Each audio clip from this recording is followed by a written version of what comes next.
Welcome to the first video of 2025 and welcome back to my channel. Hi guys, this is Carolina and thank you so much for meeting me here. I hope that you like it and that you stick around. This year we are coming up with a very chill time of content, definitely all focusing on bettering our relationship with God. Hence the title of today's video, how to read the Bible in 2025, or how to read the entire Bible, or tips to read the entire Bible in 1 year. And speaking of which, what better way to start and spend the rest of 2025 than with the Word of God and going deep into His Word? I know it is a struggle sometimes to read the Bible because I struggle with it and I know other people that do. I know some of us might have the upper hand because we like reading a little bit more, and some people might not even have that habit. So I know it comes a bit of a struggle for some more than others.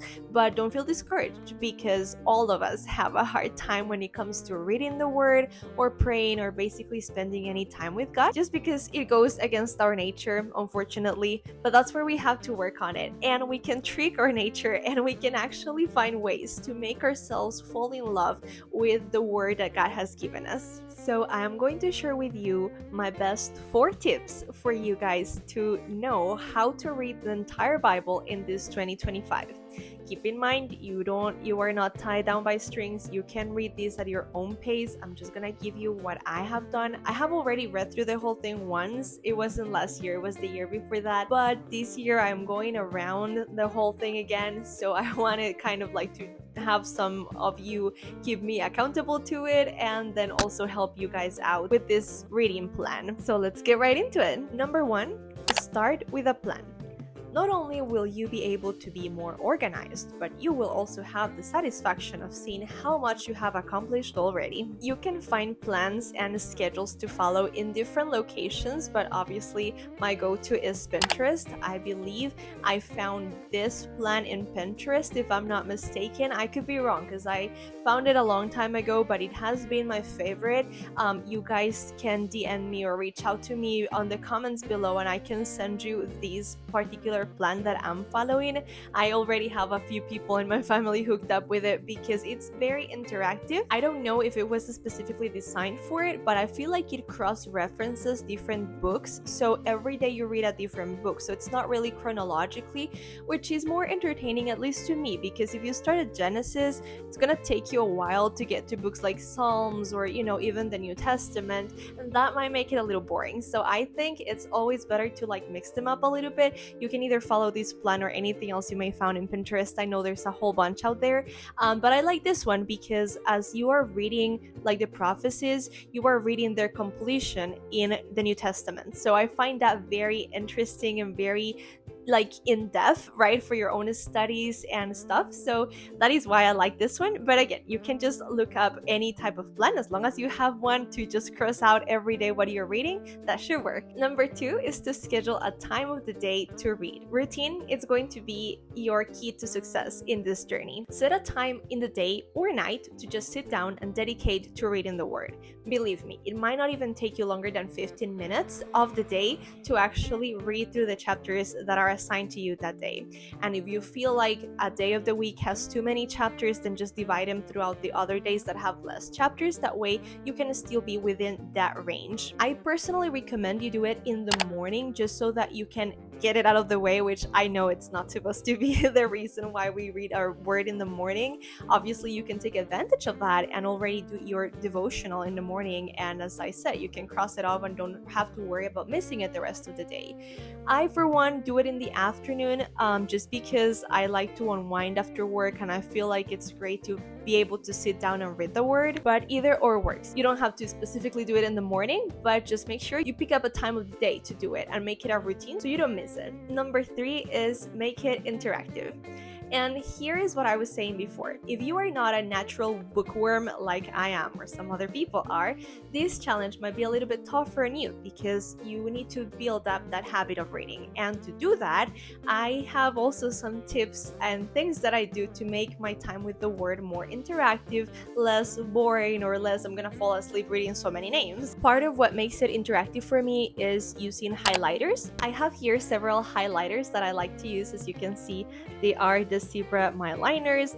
I also have some of them that don't bleed through, that they're specifically designed for the Bible. And there's a lot of different things. You can place little tabs on the Bible like I do, just like to remind you where those verses were, or you could make up a key and just like color code the tabs. I don't know, whichever way. It's super fun and more interactive because you're like reading with a purpose of finding something, which is essentially right where we're all looking for. And I would guess my last step to making it more interactive would be having like notebooks with you. I have this one my best friend gave me last year for my birthday, and I just write in there like a verse that I was particularly drawn to, or just like prayers and stuff like that, right? So like you can see what you have been learning, and most importantly you can go back in time and actually review it, which is so helpful. Plus you can kind of tell like, what did I learn, or how has my point of view changed, or how has God changed that area of my life. So it's really cool when you get to write down stuff in your notebook. Plus again, it makes your time with the word a little less boring. Alright you guys, and point number 4, realizing just how vital the Bible is in our lives as Christians. If you read Psalm 119 verse 105, you read that the psalmist says, "Thy word is a lamp unto my feet and a light unto my path." And that alone, right, gives us the idea that if we don't have the word, we're basically walking in darkness. We are basically using our own judgment to guide us. And well, that is very dangerous for a lot of reasons. If you don't believe me, read Proverbs, right?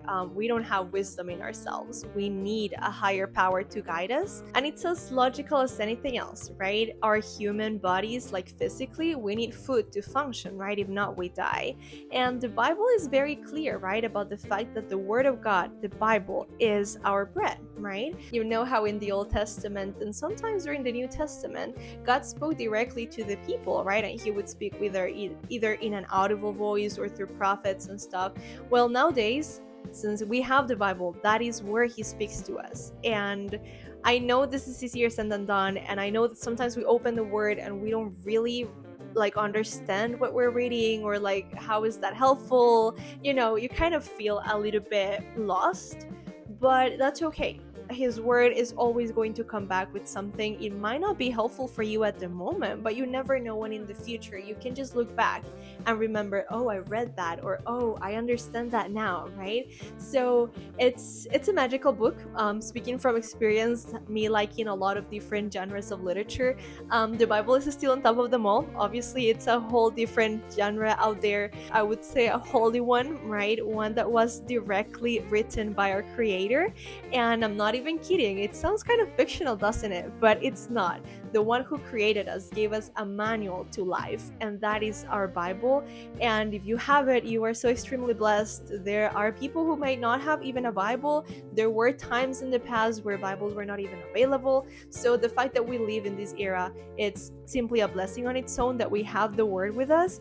And you know, it's just an encouragement, right, for us to dig deep into this book, right, or all the books that the little library brings inside, and definitely look for that meaning that God is trying to speak to us. So that was it for this time around, friends. Thank you so much for sticking around. I hope this was helpful for you. It has been for me. I have been enjoying the journey. Remember, if you want the plan that I just talked to you guys about, you can absolutely comment down below. Or if you are going to start a challenge of trying to read this Bible in 2025, make sure to comment down below so that we can keep each other accountable.